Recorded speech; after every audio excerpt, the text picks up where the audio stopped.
Hello guys! Ngayon, i-share ko sa inyo yung mag-unfit sa medical kung makakaalis pa ba puntang Taiwan or hindi na.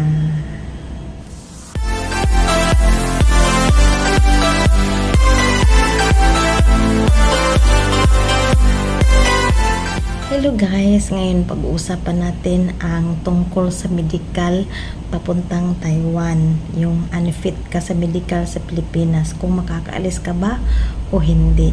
Itong comments na guys, mayroon na comments dito na factory worker siya. Pero ako guys, hindi kasi ako ano yung sa mga factory workers na role. Pero bago ko to i-video, tinanong ko muna sa kay Ma'am Mariang kung talagang ano ang dapat gawin para hindi naman ako ma-question, di ba? Yung case niya kasi factory workers kasi siya, magkaiba kasi ang factory workers kasi after 12 years ka dito, kasi 12 years lang sila, papauwiin ka sa Pilipinas kasi hindi naman kagaya sa amin na mga caregiver o caretaker na maka 12 years ka o ilang years ka na dito, kung i-process ka ng amo mo, kung uwi ka sa Pilipinas, pag bumalik ka, hindi ka nadadaan ng medical. Kaya magkaiba ang factory worker. Kasi parang panibagong aplikante ka na mag-apply ka uli. Tapos, yung ano niya kasi, may TB siya. Tapos, kung magagamot naman, di ba dalawa namang klaseng TB, kung nagagamot naman siya, ay ilang pag nagamot mo na tapos may medical ka ulit, makakabalik ka pa. Pero yung sakit na hindi na talaga nagagamot, hindi na ka talaga pwedeng bumalik dito, sorry talaga. Yun kasi sabi ni Mama Rina, hindi na talaga makakabalik kahit anong gawin.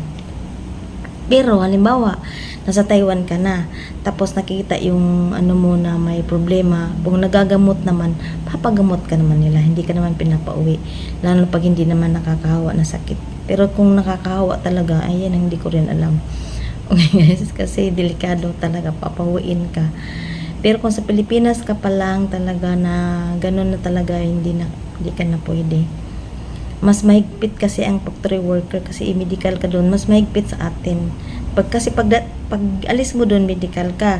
Tapos pagdating mo dito guys, after 2 days, doon ka sa dorm, i-medical ka bago ka ibigay doon sa, ihatid sa factory o kaya sa amo mo. Kailangan i-medical ka rin dito. Kaya mas mahigpit. Kasi kung halimbawa, nakaalis ka tapos nakita na mas lalong problema kasi siyempre yung mga doktor ganun, iniingatan din naman nila yung nila, kaya hindi talaga nakakalusot mga ganung bagay. Kaya sa mga nagtanong kung makakaalis ba o hindi, depende sa case sa medical natin, kasi hindi naman lahat ng sakit nakakahawa, hindi naman lahat ng sakit delikado, 'di ba? Mayroon namang high blood ka. Maraming high blood na nakakapunta naman dito, nakakaalis. Kasi hindi naman yung high blood, basta may dala ka lang ng gamot. Yan.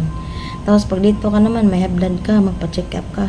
Meron ka lang, bibigyan ka naman nila ng gamot, maintenance na. Okay guys, sana may natutunan sa sinabi ko. Tandaan, basta depende sa sakit.